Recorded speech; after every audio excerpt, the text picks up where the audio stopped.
পুরো একটা জেনারেশন এই ছেলেকে ভুল বুঝেছে, অথচ ও পরিপূর্ণ নির্দোষ। ভাই সাদ, পারলে ক্ষমা করে দিস এই জাতিকে।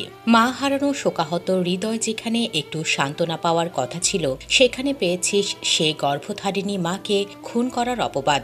গিয়েছিস জেলে ও রিমান্ডে, হারিয়েছিস সম্মান, বাবা ভাই ও আত্মীয়দের করেছিস হতবাক, বাকরুদ্ধ। ছেলেটার কলিজা প্রথমে ছিদ্র করা হয়েছে তার মাকে খুন করে, দ্বিতীয়বার ছেলেটার কলিজা আবার ছিদ্র করা হয়েছে তাকে স্বয়ং নিজ মায়ের খুনি সাজিয়ে। অতপর তাকে একটি শ্রেণীর সমর্থকেরা শুধুমাত্র জুলাই আন্দোলনে গিয়েছে বলে ইচ্ছে মতো ট্রল করেছে, নিজেদের স্বার্থ টেনে অমানুষের মতো যা খুশি তাই বলে পোস্ট করেছে। 2 দিন আগে টাকা ও প্রেমজনিত কারণে মায়ের হত্যাকাণ্ডের জন্য গ্রেপ্তার করা হয়েছিল ছেলেটিকে। র্যাবের পক্ষ থেকে বলা হয়েছিল মায়ের হত্যাকারী তার নিজেরই ছেলে সাদ। র্যাবের অত্যাচার ও বল প্রয়োগের কারণে নিজেকে খুনি বলতে বাধ্য করা হয়। কিন্তু আজ ঘটনা মোড় নিল অন্যদিকে। পুলিশের রিমান্ডে জানা যায় ছেলে সাদ তার মায়ের খুনি নয়। এরপর পুলিশের তদন্তে বেরিয়ে আসে এক চাঞ্চল্যকর তথ্য। সাদের মায়ের হত্যার পেছনে দায়ী ওদের বাসারই ভাড়াটিয়া মাবিয়া ও তার 2 সহযোগী। মাবিয়া ওই বাসা ভাড়া নিয়ে চালাতেন অনৈতিক কাজ। এই বিষয়টি সাদের মা উম্মে সালমা জানার পর খুন করা হয় তাকে। বাংলাদেশ এক আজব দেশ। র্যাবের দেওয়া এক ভুল তথ্যের ওপর ভিত্তি করে 2 দিন আগে ছেলেটাকে নিয়ে কতই না ট্রল, সমালোচনা করলাম আমরা।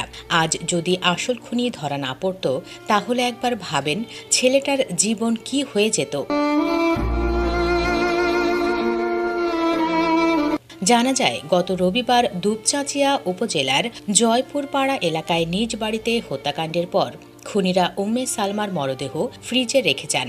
2 দিন পর জিজ্ঞাসাবাদের জন্য উম্মে সালমার ছোট ছেলেকে আটক করে র্যাব 12 বগুড়ার সদস্যরা। পরদিন র্যাব জানায় উম্মে সালমার ছেলে সাদ বিন আজিজুর রহমান স্বীকার করেছেন তিনি নিজেই তার মাকে হত্যা করেছেন। অন্যদিকে এখন জেলা পুলিশ বলছে সাদ তার মাকে হত্যা করেননি, তাদের বাড়ির ভাড়াটিয়া মাবিয়া আক্তার 2 সহযোগীকে নিয়ে হত্যা করেছেন উম্মে সালমাকে।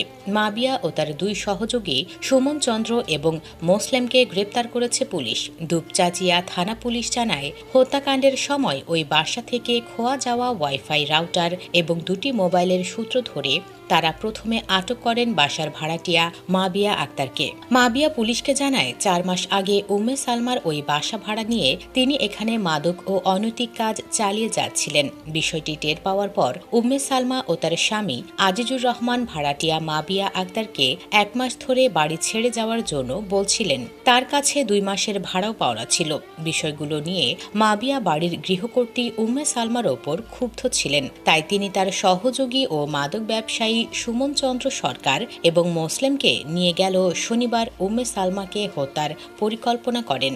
পরিকল্পনা মাফিক ঘটনার সময় মাবিয়া প্রথমে ওই বাসায় প্রবেশ করেন, পরে মোবাইল ফোনে ডেকে নেন 2 সহযোগী সুমন ও মুসলিমকে। তারা দুজন বাসায় ঢুকেই চেতনানাশক স্প্রে করে উম্মে সালমাকে অচেতন করেন।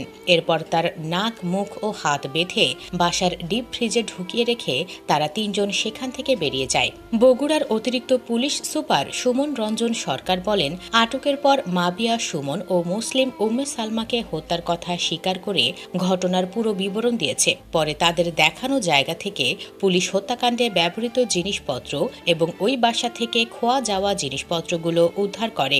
বিকেলে তাদের 3 জনকে এ মামলায় গ্রেপ্তার দেখিয়ে স্বীকারোক্তিমূলক জবানবন্দি নেয়ার জন্য বগুড়ার আদালতে নিয়েছে পুলিশ।